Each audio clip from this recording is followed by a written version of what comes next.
I am a fashion stylist and creative director here in Atlanta, well, everywhere, wherever I'm needed. I started this project because I had heard while I was in in the fabric store, this lady told me how beautiful I was to be a dark-skinned girl. And I hadn't heard that in a long time. Like I used to hear it younger all the time. But it probably had been a good 15 years since I heard it. So I was in the middle of planning a fashion show, and so it was just like, I just was blown a little bit, like people still say that. So I just jotted it down and decided to do a project on it. So this project to me means to show we don't have to be beautiful for anything. Like you can just be beautiful. So I wanted to highlight that and show that I know we all have our own experiences and struggles, no matter what shade we are, you know. So I wanted everybody to be able to tell their story and let the people resonate with it. Girl, this is crazy. Let me tell you. I can't believe all of the things they say about me. Walk in the room, they throwing shade left to right. They be like, ooh, she's serving face. And I just tell them, cut me up and get down. They call us dirty 'cause we break all your rules down. And we just came to act a fool, is that alright? Girl, that's alright. They be like, ooh, let them eat cake. But we eat wangs and throw them bones on the ground. Am I a freak? Am I for that? A freak? Sit round. Am I a freak? Don't forget to sit down. I'm a tea up, don't cut me down.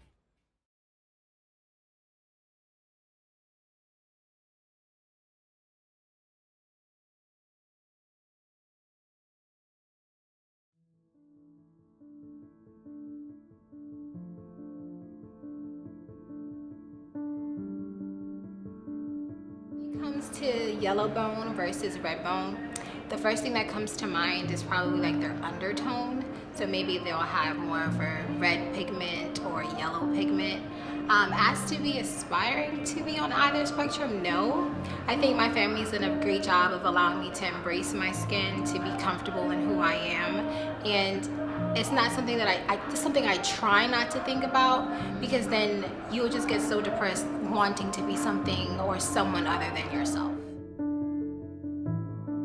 I think I found beauty in my complexion once I got to high school. I feel like high school was a completely different experience for me growing up, because everybody know middle school is like one of the most weirdest times in your life, and you kind of struggle to find yourself and struggle to like learn about your personality. So once I got to high school, I actually started to see how beautiful I actually was. Because all throughout middle school, elementary school, kids were mean, and they would always bring up my skin tone as an insult. And of course, I was very, very insecure about it. So I tried to avoid getting into disagreements or arguments with people, because I knew that was one of the first things they were going to say.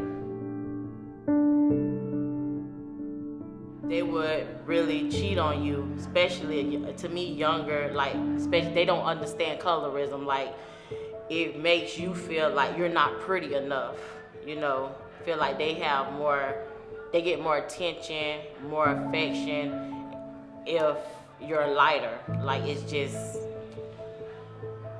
I have experienced that, dating someone and I'm dark and I was cheated on. The person was much lighter than me, and now I don't feel beautiful. I feel like I'm put on the back burner. Or I have had people tell me that I'm not black enough, mainly because of my skin color. A lot of times for your fair-skinned women, they consider you to be half black and white or sometimes other. And I've had multiple arguments with people trying to justify their point about me because, well, you're so light, there's no way that you can be black. There's no way you can have a black mother and a black father and still come out this complexion. Personality, kindness, generosity, being loving, those are beauty. It doesn't matter anything else. It doesn't matter if you see someone tall, if you see someone short, if you see someone skinny. If they are genuinely nice to you and genuinely nice to other people, that is so beautiful. It really is. Thank you. I wanted to bring you back because as I listened back to the podcast, I resonated with something that I had already mentioned on the podcast, and I wanted to go more in depth on what we discussed. So I've always felt that the darker your skin is, it's more, it equates to more masculinity, which was part of the reason I wanted to show femininity in the book. You know, I have felt like lighter skin is equated to softness, just like sometimes men feel like light-skinned men are soft, and sometimes women feel like they want a tall, dark, and handsome, or a dark man to be, you know, because they feel it's masculine. So I noticed you said that you mentioned that you used to feel like you had to date lighter women because you would have beautiful babies. And then later on in the podcast, you said, I think you said you have 3 sons or two sons, and they are lighter, and you wanted them dark. I did. So when I thought back on that, I felt like you might think what I think, whether you realize it or not, because when you say you wanted beautiful babies, were you talking about beautiful girl babies that would be lighter? And then why would you have wanted your lighter sons darker? It's funny. Yeah, you caught the trip up in me. Well, as I was getting picked on when I was younger, dark skin was not quote unquote in. So as I got older, people started picking on light skin. Then more people, more men. So I have to be honest. We, and I'm saying it as a darker guy, we equate lighter tone like, oh, you light skin, you're pretty, you're not masculine, you're not that. So that's why I wanted my sons to be dark skinned. But when it comes to having babies, and one of the girls said this on a podcast, and I think that's what I was alluding to, and I didn't know it, is that I didn't want my kids to grow up with the same PT, you know what I mean? So I thought, okay, I get with a lighter female, the lighter the babies are going to be. They don't have to be as dark. Let me do that. I'll take on the brunt of being dark skinned and being picked on. But that is wrong. It's wrong to say, but yes, I do equate being lighter now with being more softer. But do you agree that the world has made us feel like a dark skin with a light skinned person? I'm not the only person that said that before in the world. That makes them feel what? Have better looking kids. The girl on the podcast, she mentioned it too. Let me She tell you said something. she wanted a lighter. I think that's the most ridiculous thing I've ever heard in my life. Because what that says is little girls that look like me ain't good looking kids. That's that. At the end of the day, that plays right into colorism. Because what is making them look good? Their skin complexion, right?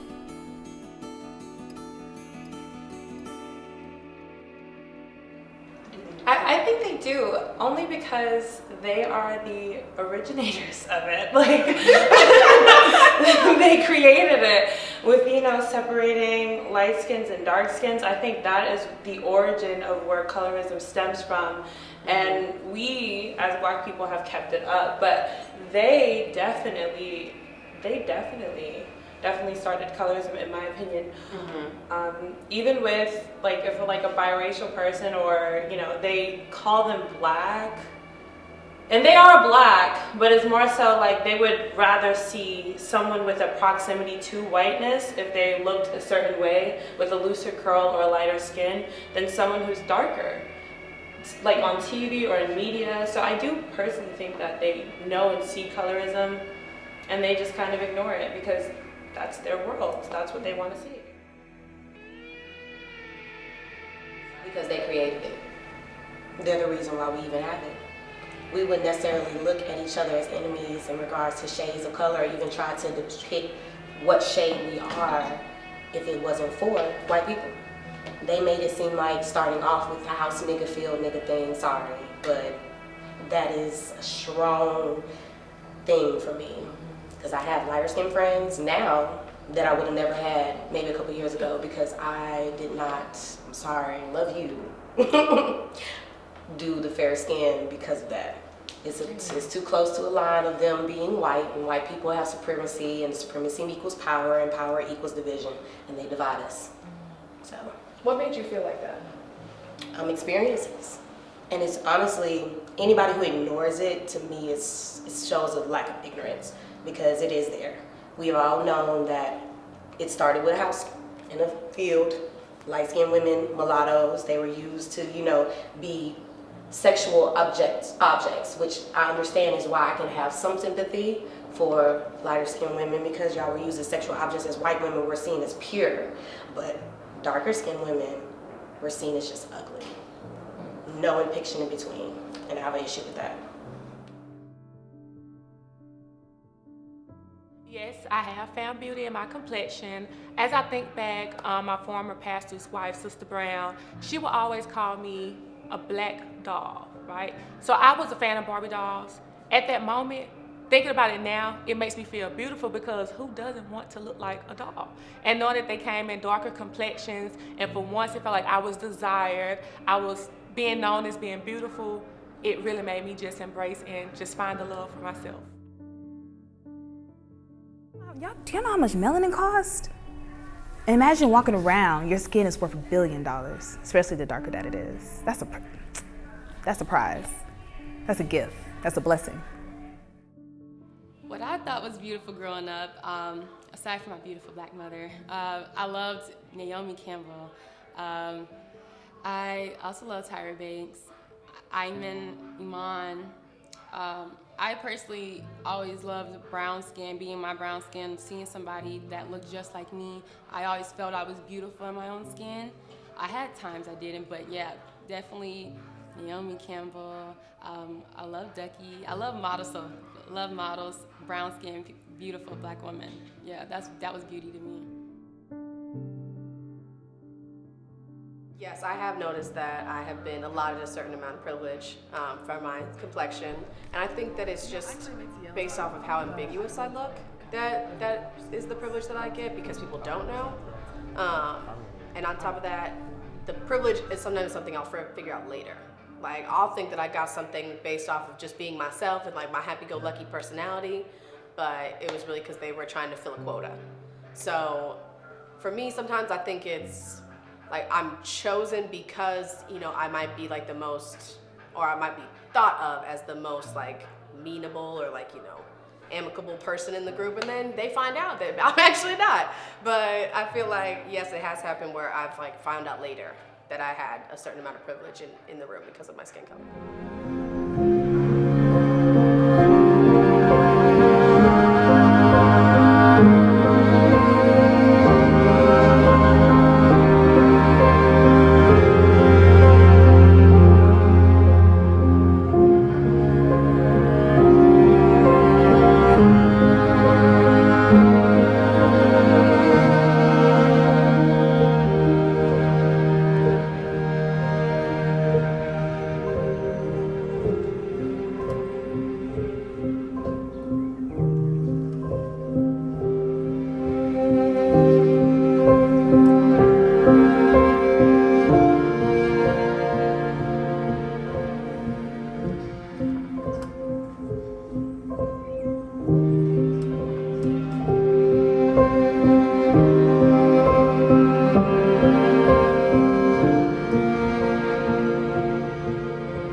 key word would be acceptance first. Yeah. Acceptance. And not acceptance from the peers or the community. It's you accepting yourself first. Right. So we start with acceptance, and then we move over to confidence, because you have to be confident, because if you are, nobody can take that away from you, because you know who you are.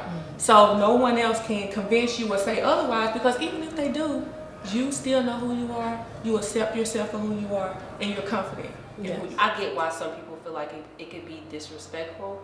However, I know I love food. So if you're trying to compare me to something like that you enjoy and also that I enjoy, I don't have a problem with it. But I do see how it could be disrespectful in a way.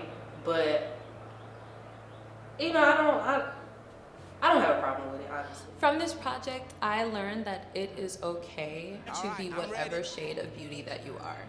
And that you should not listen to what society tells you is beautiful or what's not beautiful. Because honestly, beauty is in the eye of the beholder. So if you believe that you're beautiful, then you are gorgeous. Marie, I love you. I love working with you. Girl, call me. Let's do something else. Like, thank you for everything. Thank you for this project. And yeah, I love Melanin. I want to thank her so much, because not only did you bring me and other beautiful women into this space, but you gave us an opportunity to be vulnerable, to be beautiful, to be feminine, to just have a platform to share our experiences of colorism. And I cannot thank you enough. Like I said, this is historical, this is iconic, and to be a part of this, I'm truly honored. And I thank you so much, and anything else that you need people for, you got me forever. So, yeah. I'm very, very proud of her. She really opened the eyes, because we talked about this over and over growing up as kids, our dark skin, you know, how people feel, how we feel about having dark skin, giving me confidence, you know, to appreciate my skin color.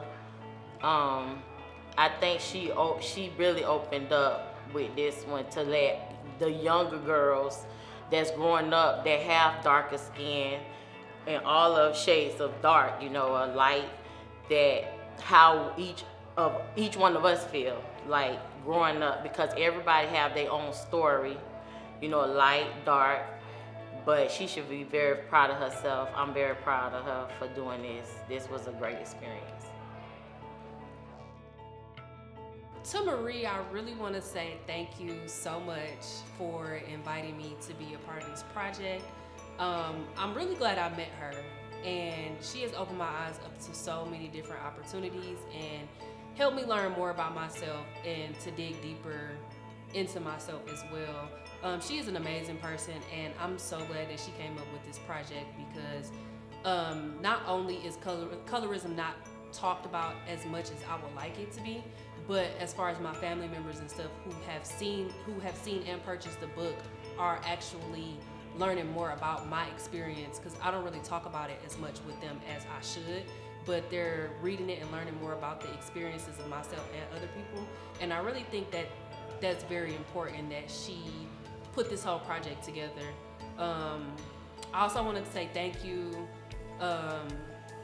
for featuring me in the book, and I also want to say thank you for feeding me all the time, because she always makes sure we eat, she makes sure our makeup and stuff is on point, she makes sure everything is together. So I just really appreciate her for that. Many people don't really see that this is an issue in our community, so I have to say thank you for bringing awareness, because it also gave us opportunity to express ourselves, to even tell our story about what we went through. So for those that's coming up behind us, they will know that even if you're dealing with this right now, you're not in it alone.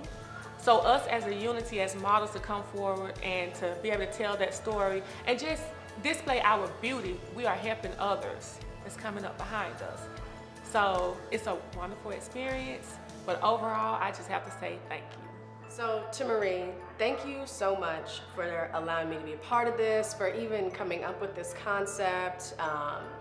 Really just the way you even displayed all of our skin tones and all of our beauty in this book. This is my first ever book I've ever been published in as far as like a modeling is concerned, and it's just amazing to even see my own eyes, like looking back at myself in a book, like, and even being able to see and read everybody else's story. So I really just want to thank you for giving us all the platform to not only just tell our own stories, but to engage with and hear everybody else who was a part of this process. So thank you so much. Thank you for, keeping me fine, girl. Because, I look good in that book. And I just hope that everybody goes and buys it and brings a little bit of melanin today home.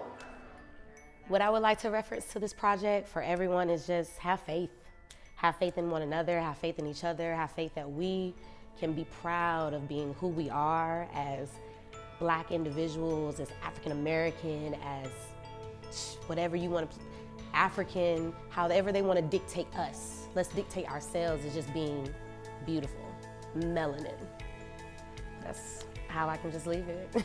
I would definitely like to say thank you to Marie because she allowed me to be able to tell my perspective as a fair-skinned woman in the Black community, and to kind of shine the light on that as well, and also all the other women who were able to show their form of racism and just learning from other people, and also them learning from me what it's like to be this skin color. I think it happens, you don't even realize that it's happening, and that's the reason for this project, because it happens so much you may not even realize it, things you say, biases that you have just based off of how you grew up, or stuff like that. So I'm trying to hopefully get rid. It may not happen with us or my generation or a generation behind me, but hopefully we can get the kids there. And to our younger generations, especially our children, just allow them to embrace who they are, embrace their complexion, just really reiterate to them how beautiful they are, and to point out that your heart is what makes you a beautiful person. That beauty lies within. It's not the complexion of your skin, no matter what segment of the spectrum you may be on, whether you're lighter or darker. That all shades of brown, right, is beautiful. And that as long as you're a good person and you put your best foot forward and you see people for who they are, that color doesn't matter. Who's that? Mommy. Ooh, isn't that beautiful? Nice. Where's Mommy on the book? Right here. Oh, right? And are all these ladies beautiful? They are, right? Yes. How about you hold it? Hold it and give us a big smile.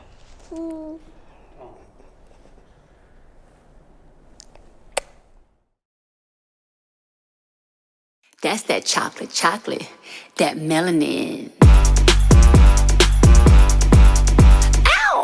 That's that melanin. Yeah, that's that chocolate. Yeah, we killing them. Yeah, that's that chocolate. That's that melanin. Yeah, that's that chocolate. We be killing them with all that chocolate. CC's my name. Love is my game. Blue and green's my color. I stay repping my team. My girls in every shade. We put the S in slay. I'm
chocolate.